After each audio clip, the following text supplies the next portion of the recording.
Washington, September 27. Reuters, the White House on Monday said a near-simultaneous release of a top Huawei, HWT.UL executive and two Canadians detained shortly after her arrest was not a prisoner swap, but that their cases came up in a call between the Chinese and American presidents weeks before. On Friday, Huawei Chief Financial Officer Meng Wanzhou flew home to China from Canada after reaching an agreement with U.S. prosecutors to end the bank fraud case against her, a point of tension between China and the United States. Within hours of the news of the deal, the two Canadians who were arrested shortly after Meng was taken into custody were released from Chinese jails and were on their way back to Canada. Beijing had denied that their arrests were linked. When asked if the White House was involved in brokering a prisoner swap, White House Press Secretary Jen Psaki rejected the premise. The deferred prosecution agreement with Meng was an action by the Department of Justice, which is an independent Department of Justice. This is a law enforcement matter, she said, adding, there is no link. But Psaki also confirmed that in a call on Sept. 9, 2 weeks before the announcements, China's leader Xi Jinping brought up Meng's case in U.S.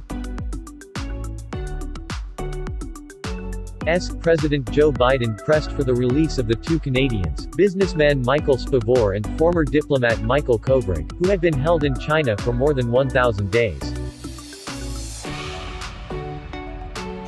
These two leaders raised the cases of these individuals but there was no negotiation about it, Psaki said.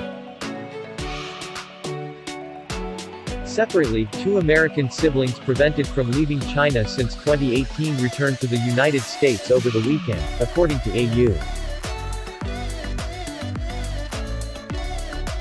official. Cynthia and Victor Liu had been subject to an exit ban despite not facing criminal allegations. Their father, former bank official and fugitive Liu Changming, is wanted in China to face fraud charges.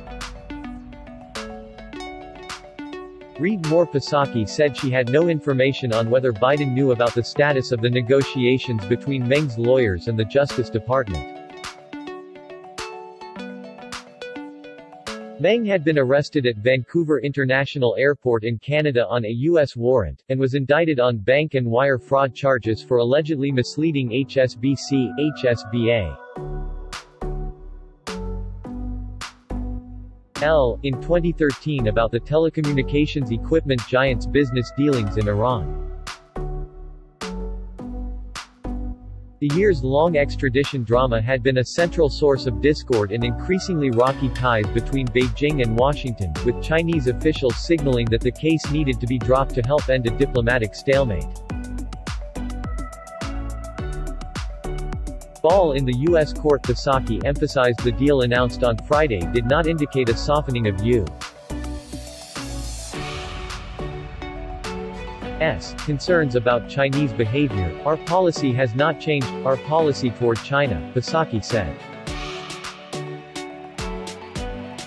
We are not seeking conflict, it is a relationship of competition and we are going to continue to hold the PRC to account for its unfair economic practices, its coercive actions around the world and its human rights abuses, she said, using the acronym for the People's Republic of China. Earlier in September, China's Foreign Minister Wang Yi told Biden's climate envoy John Kerry in a virtual meeting that Washington needed to take practical steps to improve relations by responding to a list of demands, which included dropping the case against Meng. Right now, the ball is in the United States court, Wang told Kerry, according to a Chinese statement. But U.S. officials have rebutted any suggestion that Kerry or other administration officials had negotiated Meng's release with China for other concessions. Earlier in the week, She announced at the United Nations that China would not build new coal-fired power projects abroad, a pledge Kerry had been pressuring Beijing to make to help the world stay on course to meet the goals of the Paris Climate Agreement. We were not involved in their internal decision-making on it in any way, shape, or form, a White House official told Reuters of the Justice Department's process. The movement on coal, number 1, is, frankly, China acting in its own interest, the official said. I think they realized that they weren't going to get anything for it, they weren't going to be able to use it as leverage. Meng arrived to a hero's welcomed in China, and official media there suggested that her release could be a chance to reboot HWT.UL. China ties, while some Republican senators criticized the Biden administration for giving in to Beijing's demands, analysts said that didn't add up. I believe that the deal that the PRC made to get Meng released was on the table during the Trump administration. She had to acknowledge wrongdoing and ultimately that is what she did. I don't see capitulation, said Bonnie Glaser, an Asia expert at the German Marshall Fund of the United States, a think tank.